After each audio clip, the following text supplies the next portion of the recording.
From the most trusted names in local news, KDPG Sunday Edition. Good morning and welcome to the KDPG Sunday Edition. I'm Stacy Smith. While many people in southwestern Pennsylvania are waiting to hear whether Amazon will decide to choose Pittsburgh as a second headquarters with the promise of thousands of jobs, a Pittsburgh-based healthcare giant is making its own economic news, and it is likely to give Pittsburgh a huge economic boost. UPMC announced that it will spend $2 billion to build 3 specialty hospitals during the next 5 years. As John Delano reports, the investment could give the Pittsburgh area a medical and financial shot in the arm.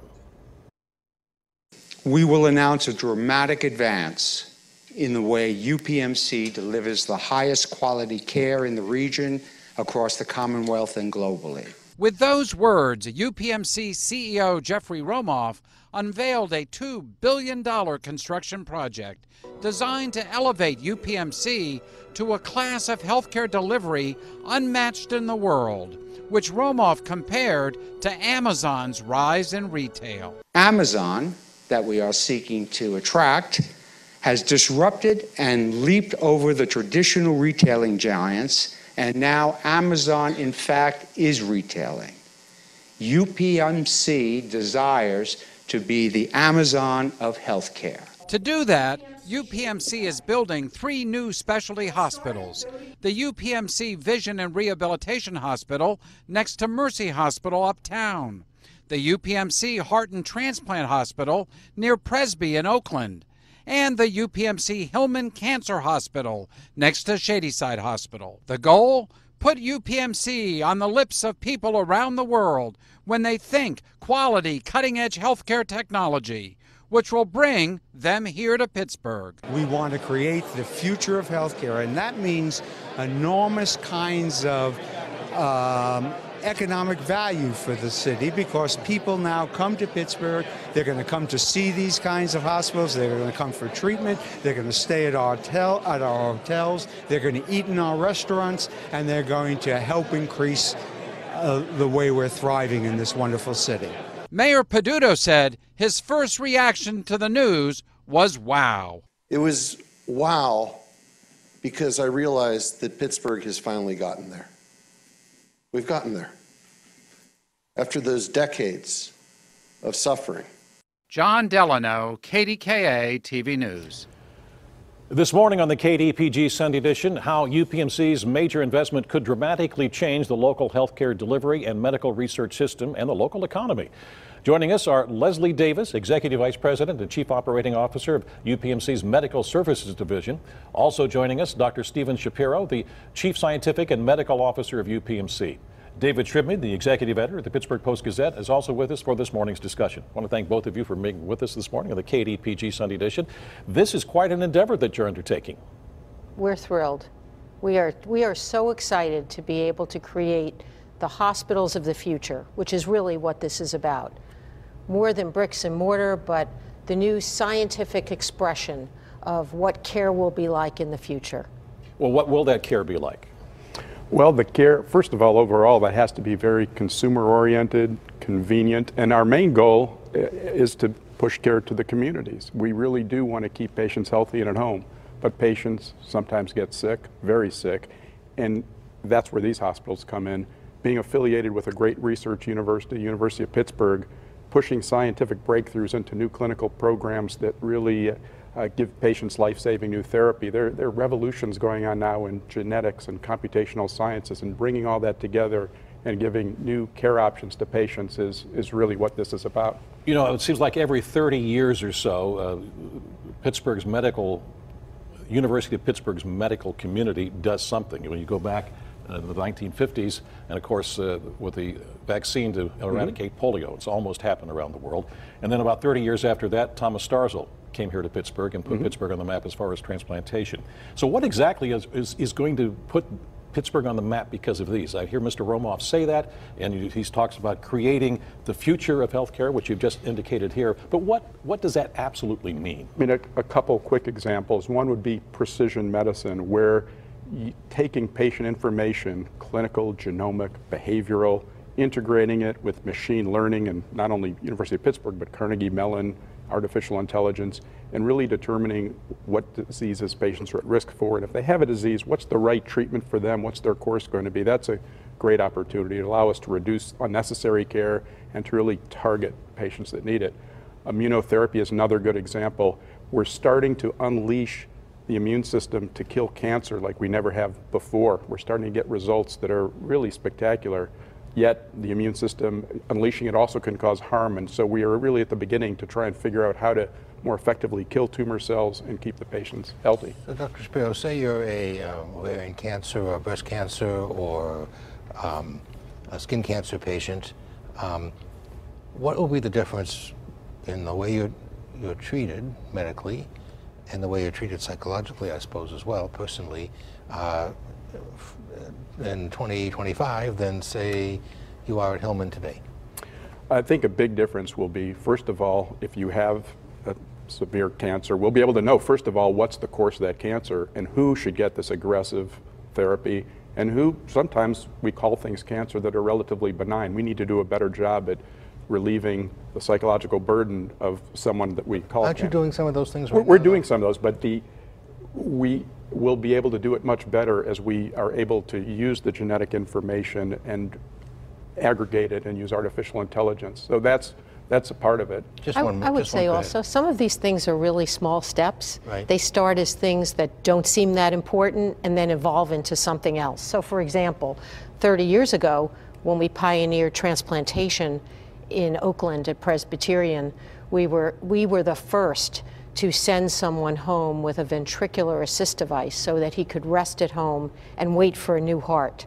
And today that's common practice, but 30 years ago that was revolutionary. And to be able to do that in a specialty hospital where the patient is surrounded by all of the resources that are there should something go wrong, we're able to push those edges more easily. So I'm wondering, in an age when brick and mortar stores, for example, are increasingly nearly obsolete, why new buildings might facilitate this, Dr. Davis? Yeah, well, unfortunately, and for our business, maybe not so unfortunate, but patients will always need to be taken care of. A subset of patients will always need hospitals. Right. And we spend over $1 billion a year today in capital on our hospitals. And so having the opportunity to update Presbyterian, to update the UPMC Cancer Hospital, and to build a new vision hospital with the addition of a new scientist who can restore vision, that makes it a choice that we just need to take. So that is really the reason. But to your direct question, we also have an extensive ambulatory network of hundreds of sites around Pennsylvania, as well as terrific community hospitals. And so the real key here, and I think that's what you were saying, Steve, is making sure the patients are where they need to be, whether it is in the community close to home, whether it's in an outpatient center, or whether it's in the most acute care hospital. Obviously, there are a lot of different medical ailments that the human goes through. Why did you choose these three particular areas? I mean, I can understand the transplant and perhaps the heart attached to Presby, given UPMC's history with that, but vision and cancer, why those two? Well, we are focusing on everything. All of our doctors are involved. They're all pushing the boundaries. Vision is an example where we have recruited José-Alain Sahel from Paris, who has really developed a dream team to really restore vision and do something that's very special. So being able to put them to put all the people interested in vision together to think about it, to give the best care for those patients, and have the scientists next to the clinicians so that they can get new ideas, was really one of the reasons for vision, and rehabilitation, which goes with it. And cancer is something that is, we already have a cancer center, but again, the whole idea of these specialty hospitals within hospitals to bring groups of people who think specifically about these patients' problems with a laser focus and getting the proximity together to really improve outcomes and have a laser focus on these diseases. A new hospital allows you to bring groups together that we can't do with filled hospitals right now. But the Presby will be a hospital for everyone, not just these Yeah, that's a specific, great point, yeah. Steve. I mean, I just want to make sure that you understand these are full service hospitals. So all of the services that existed prior to the specialization will remain in these hospitals. And we have found over the years that in other places like McGee, which is still a women's focus, but it exists within a full service hospital, that is really the best care for women because they're able to have the unique focus of women's health, but be able to access any other care that they may need. The point also that you were just making about this, being specialty cares in those areas, are you going to be able to, with your research, start to delineate, share it with everybody else? Oh yeah, this is really, this isn't a UPMC-centric thing. For example, having UPMC enterprises, one of our goals is to take these scientific breakthroughs and not only develop clinical programs, but products that would be used and sold, and we're creating companies as we speak to give new types of T-cell therapy that are going to attack more devastating tumors. So we would like to be a national resource. All right, now you also are not, if I remember correctly, you're not expanding the number of beds. No, we're not. All right, so what happens to Presby itself, right? Right. And what's going in those buildings? Okay, so and to back up for a minute, on a local level, we're also taking the newest research and these latest treatments that we incubate in the specialty hospitals, and we spread them across all of our hospitals across Pennsylvania. So that's another great opportunity. We have relationships, both our UPMC hospitals and many independent hospitals that work closely with us. We have 60 sites for the Hillman Cancer Center right now, and that's just in Western Pennsylvania. In terms of the beds, we don't believe that there's any need for additional beds within our system. And so we are using this as an opportunity to privatize all of the patient rooms. So right now, there still is a percentage of rooms that have doubles, and we try very hard to give patients their own room, but given how busy we are and the demand for our services, it makes it very difficult. So this will make sure that we have a consistent approach to how we take care of patients, that each time they'll have their own room, their own bed, their own bathroom. So Presby will still be as a hospital itself?